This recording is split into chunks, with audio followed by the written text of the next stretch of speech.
Hello my dear student, आज हम लोग डीसी जनरेटर के द्वारा जो अल्टरनेटिव ईएमएफ उत्पन्न होता है उसके कैलकुलेशन के बारे में जानेंगे।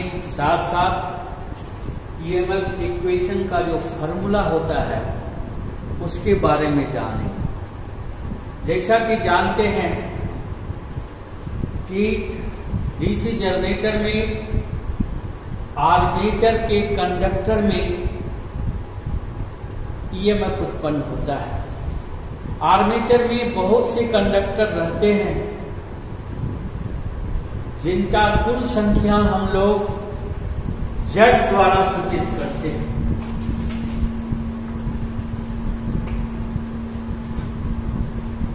डीसी जनरेटर में फील्ड वाइंडिंग द्वारा मेन फ्लक्स निकलता है, इसलिए फ्लक्स को हम लोग फाई द्वारा सूचित किया जाता है। डीसी जनरेटर को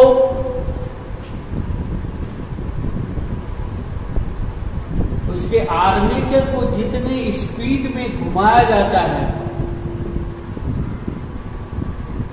उसे एन द्वारा सूचित किया जाता है, जो आरपीएम में दर्शाया जाता है।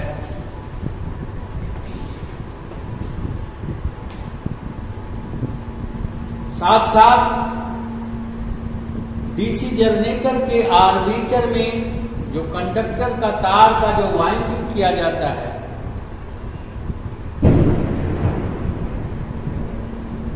वह वाइंडिंग दो प्रकार से होता है, या तो लैप वाइंडिंग करेंगे या वेव वाइंडिंग करेंगे। डीसी जनरेटर में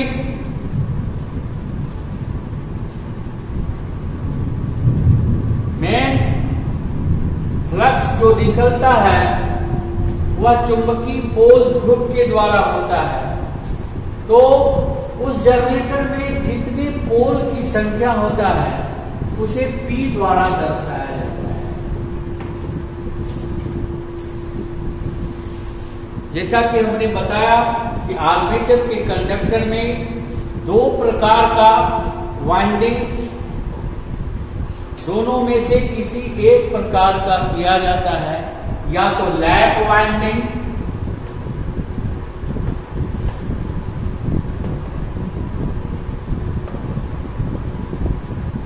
या वेव वाइंडिंग।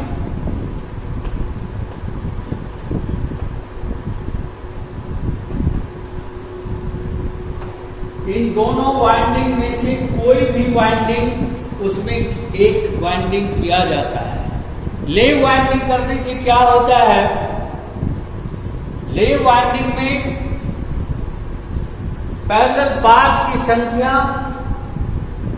उस जनरेटर के चुंबकीय फ्लक्स बनाने के लिए जितना नंबर का पोल होता है उसी के बराबर पैरेलल पाथ की संख्या होता है। यानी लैप वाइंडिंग में P बराबर A होता है, यानी A जो होता है वह पैरेलल पाथ की संख्या होता है। जैसे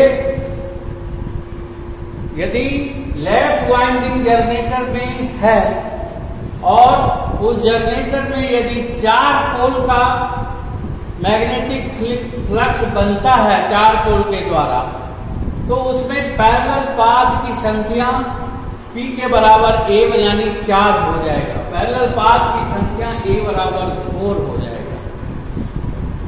इस तरह 4 पैरेलल पाथ में जो टोटल कंडक्टर Z है वह 4 भाग में बट जाएगा। यानी एक पाथ में कुल कंडक्टरों की संख्या Z/4 हो जाएगा और उतने नंबर ऑफ कंडक्टर में जो वोल्टेज उत्पन्न होगा वही वोल्टेज चारों पैरेलल पाथ में होगा और पैरेलल पाथ में सभी सर्किट का जो है वोल्टेज एक समान होता है, इसलिए उस कंडक्टर के द्वारा वोल्टेज उस जनरेटर में ईएमएफ कम उत्पन्न होगा लेकिन करंट अधिक हो जाएगा। इसलिए वैसा जनरेटर जहां कम वोल्टेज उत्पन्न करना हो और अधिक कैपेसिटी का बनाना हो, यानी अधिक कैपेसिटी अधिक करंट उससे लोड देना हो, तो वैसे जनरेटर में लैप वाइंडिंग का व्यवहार किया जाता है। दूसरा है वेव वाइंडिंग। वेव वाइंडिंग में पैरेलल पाथ की संख्या सिर्फ 2 ही होता है, अर्थात वेव वाइंडिंग में जब 2 पैरेलल पाथ की संख्या है तो एक पाथ में एक सर्किट में कंडक्टर टोटल कंडक्टर है Z/2 हो जाएगा। इसलिए कंडक्टरों की संख्या लैप वाइंडिंग की अपेक्षा अधिक हो जाएगा। इसलिए कंडक्टर जो है चूंकि टोटल सीरीज में रहता है एक पाथ की संख्या में और वोल्टेज हमारा जो है लैप वाइंडिंग से वेव वाइंडिंग में अधिक उत्पन्न हो जाएगा। साथ साथ चूंकि 2 ही पैरेलल पाथ है इसलिए इसमें करंट का मान कम होगा, यानी कम कैपेसिटी का बनेगा, लोड कम इसमें दे उसकी अपेक्षा होगा। इस तरह जनरेटर में जिस तरह का लोड के हिसाब से जनरेटर बनाया जाता है उसी के हिसाब से उसके आर्मेचर में लैप वाइंडिंग या वेव वाइंडिंग दोनों में से कोई एक वाइंडिंग डाला जाता है। अब हम लोग आर्मेचर के कंडक्टर में जो ईएमएफ उत्पन्न होता है उसका मुख्य जनरल फॉर्मूला जो है उसके बारे में लिखते हैं, उसे याद रखें। Induce EMF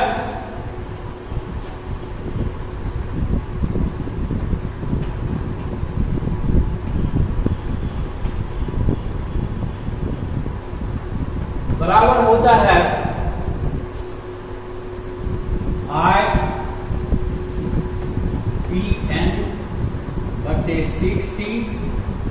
into Z/K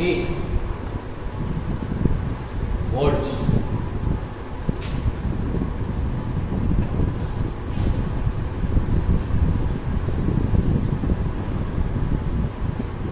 phi हो गया जनरेटर का आर्मेचर जिस मैग्नेटिक फील्ड के अंदर घूमता है उस मैग्नेटिक फील्ड के द्वारा जो फ्लक्स का मान निकलता है उसको हम लोग फाई से सूचित किया जाता है। पी जो है उस फील्ड वाइंडिंग में जितना नंबर का पोल संख्या बनता है वही उसका जो है नंबर ऑफ पोल्स है। साथ साथ एन जो है आर्मेचर के घूमने का स्पीड आरपीएम में दर्शाया जाता है। जेड जो है वह आर्मेचर में कुल कंडक्टरों की संख्या है, टोटल नंबर ऑफ कंडक्टर्स। और ए है उस जनरेटर के आर्मेचर में जिस तरह का वाइंडिंग किया है वो ए कितना पैरेलल पाथ है वो उसके बारे में बताता है। इस तरह जनरल फार्मूला जो डीसी जनरेटर का होता है, डीसी जनरेटर का जो जनरल फार्मूला होता है वह हम लोग इस सूत्र द्वारा निकालते हैं।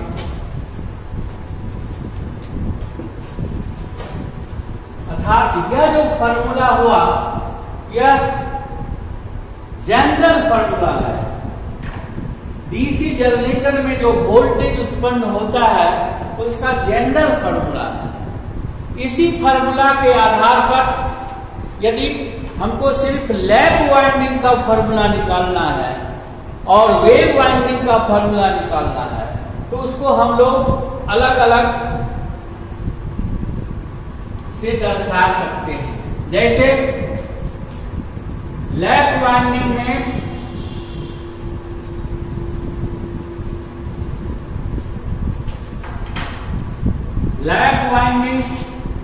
में जो फॉर्मूला होता है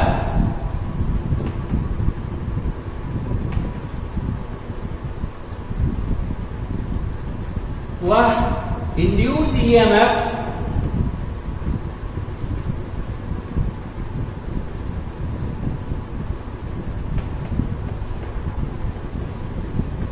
बराबर होता है 5 ZN बटे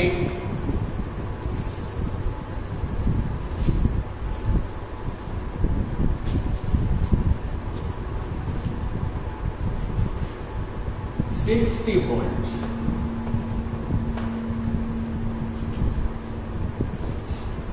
IZN बटे 60 वोल्ट।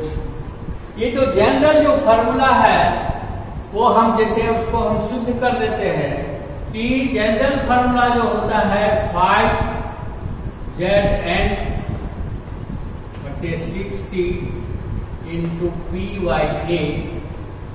तो लैप वाइंडिंग में P बराबर A होता है, इसलिए ये दोनों का मान बराबर है, इसलिए ये कट जाता है। इसलिए लैप वाइंडिंग में जो फॉर्मूला होगा इंड्यूस ईएमएफ का 5ZN बटे 60 वोल्ट ओनली।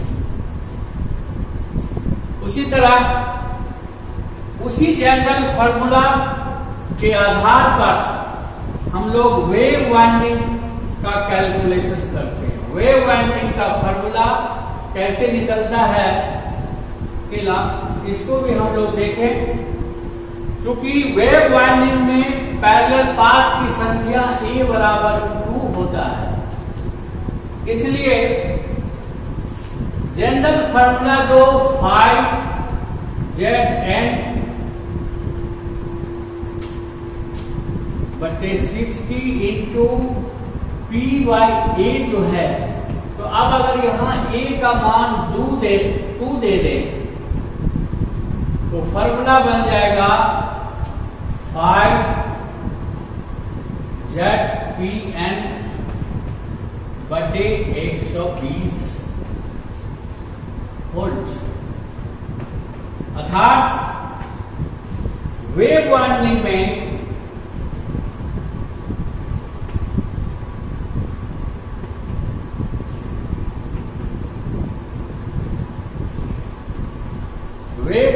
में इंड्यूस ईएमएफ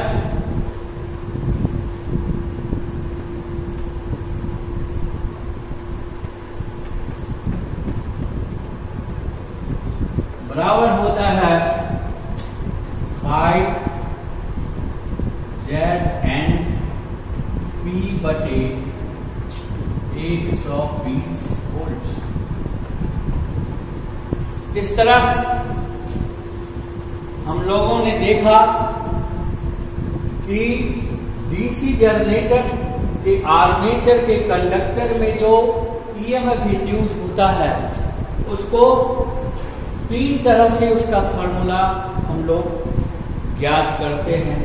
पहला हो गया जनरल फॉर्मूला, जो हमने पहले बताया कि जनरल जो फॉर्मूला है वह होता है 5ZN बटे 60 इंटू PYA वोल्ट। यदि कोई पूछे कि सिर्फ लैप वाइंडिंग का फॉर्मूला हमको बताइए, तो लैप वाइंडिंग का जो फॉर्मूला होता है वह 5ZN बटे 60 वोल्ट होता है। और यदि कोई पूछे कि सिर्फ वेव वाइंडिंग का में जो है इंड्यूस ईएमएफ क्या होगा, तो उसका फॉर्मूला होता है 5ZN P बटे 120 वोल्ट।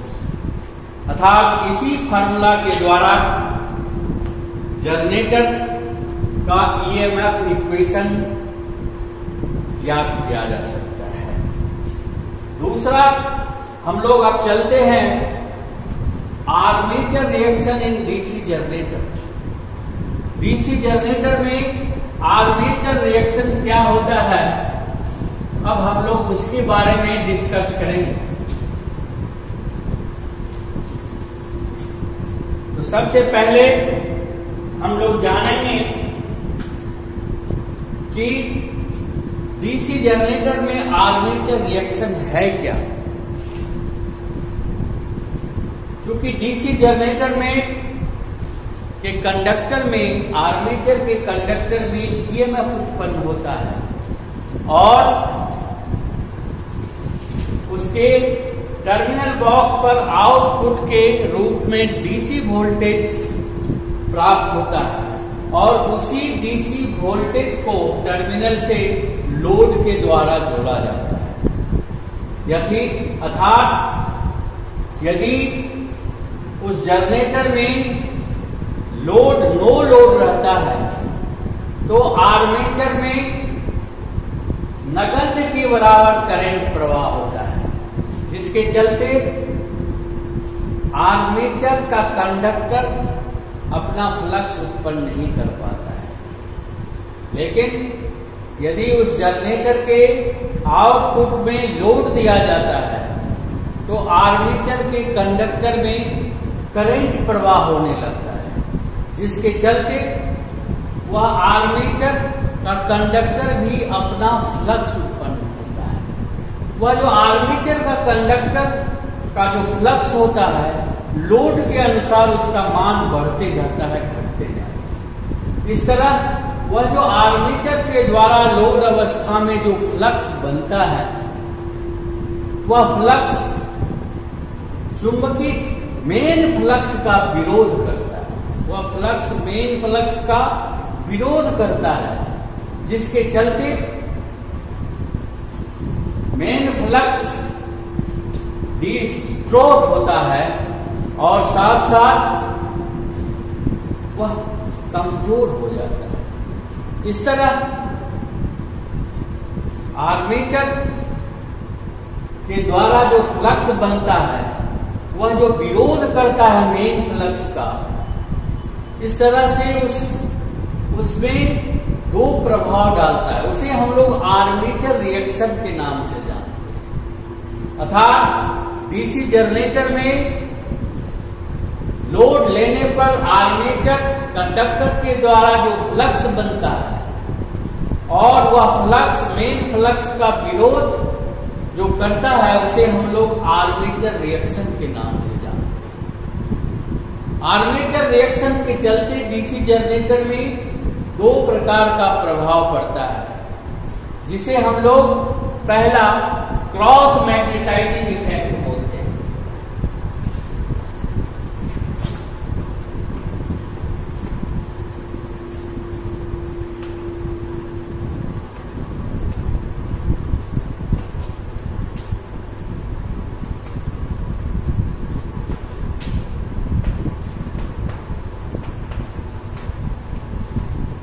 और दूसरा डीमैग्नेटाइजिंग इफेक्ट होता है।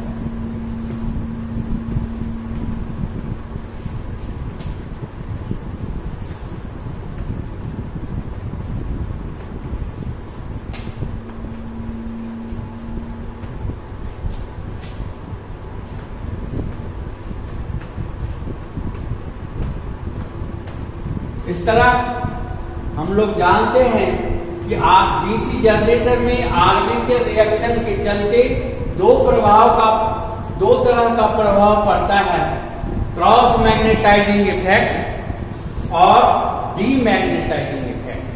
क्रॉस मैग्नेटाइजिंग इफेक्ट क्या होता है,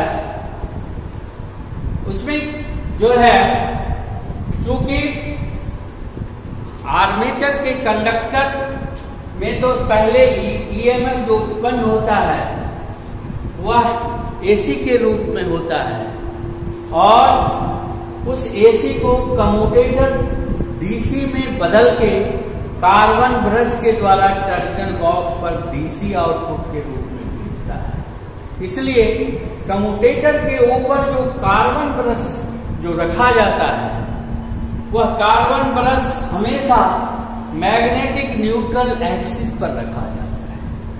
जब आर्मेचर में लोड नहीं रहता है अर्थात जनरेटर से लोड नहीं लिया जाता है, उस समय ज्योमेट्रिकल न्यूट्रल एक्सिस और मैग्नेटिक न्यूट्रल एक्सिस दोनों एक ही लाइन पर रहता है। और हम जैसा कि जानते हैं कि हम लोग अगर कार्बन ब्रश को मैग्नेटिक न्यूट्रल एक्सिस पर रखेंगे तो वहां पर लोड लेने से कम्यूटेटर पर स्पार्किंग बहुत कम के बराबर होगा। तो शुरू में हम बिना लोड पर जो कार्बन ब्रश हम लोग सेट करते हैं वह मैग्नेटिक न्यूट्रल एक्सिस पर सेट कर देते हैं, जो ज्योमेट्रिकल न्यूट्रल एक्सिस और मैग्नेटिक न्यूट्रल एक्सिस दोनों एक ही लाइन में रहता है। लेकिन जब हम उस जनरेटर में लोड लेते हैं यानी आर्मेचर जब करंट प्रवाह होता है तब उसमें आर्मेचर रिएक्शन होता है, यानी क्रॉस मैग्नेटाइज इफेक्ट जो होता है वह क्या होता है कि उस आर्मेचर रिएक्शन के चलते मैग्नेटिक पोल का लीडिंग पोल की शक्ति जो है वह कम हो जाता है और ट्रेलिंग पोल की शक्ति जो है वह बढ़ जाता है। लीडिंग पोल टिप की शक्ति कम हो जाता है और ट्रेलिंग पोल की शक्ति अधिक हो जाता है, जिसे हम लोग क्रॉस मैग्नेटाइजिंग इफेक्ट बोलते हैं। इस इफेक्ट के द्वारा मैग्नेटिक न्यूट्रल एक्सिस जो है वह ज्योमेट्रिकल न्यूट्रल एक्सिस से आर्मेचर के घूमने की दिशा में सरक जाता है, यानी एंगल से खसक जाता है। और यह क्रिया जो है हम लोग जो बोलते हैं इसको क्रॉस मैग्नेटाइजिंग इफेक्ट बोलते हैं, जिसके चलते कम्यूटेटर पर का स्पार्किंग अधिक होने लगता है और स्पार्किंग अधिक होने से वोल्टेज जो हमको टर्मिनल बॉक्स पर प्राप्त होता है वह कम हो जाता है। दूसरा है डीमैग्नेटाइजिंग इफेक्ट। यदि आर्मेचर में बहुत अधिक करंट लोड लेंगे तो उसमें जो मैग्नेटिक पर उसके चलते मेन फ्लक्स जो है वह कमजोर हो जाता है, जिससे लोड बढ़ने पर वह जो है वोल्टेज बहुत अधिक ड्रॉप होने लगेगा। इसलिए हम लोग आर्मेचर रिएक्शन के द्वारा जानते हैं कि आर्मेचर रिएक्शन में के चलते डीसी जनरेटर में मुख्य तरह दो प्रकार से प्रभाव पड़ता है। पहला क्रॉस मैग्नेटाइजिंग इफेक्ट और दूसरा डीमैग्नेटाइजिंग इफेक्ट। इसलिए आर्मेचर रिएक्शन को दूर करना डीसी जनरेटर में बहुत जरूरी हो जाता है। आर्मेचर रिएक्शन को दूर करने के लिए डीसी जनरेटर में मैग्नेटिक पोल के ऊपर अंदर जो है कंपनसेटिंग वाइंडिंग लगाया जाता है। वह कंपनसेटिंग वाइंडिंग जो है आर्मेचर के सीरीज में जुड़ा हुआ रहता है। जैसे जैसे आर्मेचर के कंडक्टर में करंट बढ़ेगा वही करंट कंपनसेटिंग वाइंडिंग में जाएगा। जो प्रभाव मेन फ्लक्स पर पड़ता था वह इसका विरोध करते रहेगा, यानी वह उसको सहायता करते रहेगा और आर्मेचर रिएक्शन नहीं होने देगा। दूसरा है जब बड़ा बड़ा जहां जनरेटर है वहां पर दो मुख्य पोल के बीच में इंटरपोल लगा करके भी आर्मेचर रिएक्शन को दूर किया जाता है। और इंटरपोल वह का जो कॉइल है वह आर्मेचर के सीरीज में जुड़ा हुआ है। और यह पोल जो है अपने आने वाले एडजस्टेंट पोल का जो है वह सहायता करते रहता है, इसलिए लोड पड़ने पर भी आर्मेचर रिएक्शन नहीं होने देता है, अर्थात क्रॉस मैग्नेटाइज इफेक्ट नहीं होने देता है और डीमैग्नेटाइज इफेक्ट नहीं होने देता है। आज हम लोग डीसी जनरेटर के ईएमएफ इक्वेशन एवं आर्मेचर रिएक्शन के बारे में डिस्कस किए। आशा है आप लोग इसको अच्छी तरह से समझे होंगे। नेक्स्ट क्लास हम लोग अल्टरनेटर अर्थात एसी जनरेटर के बारे में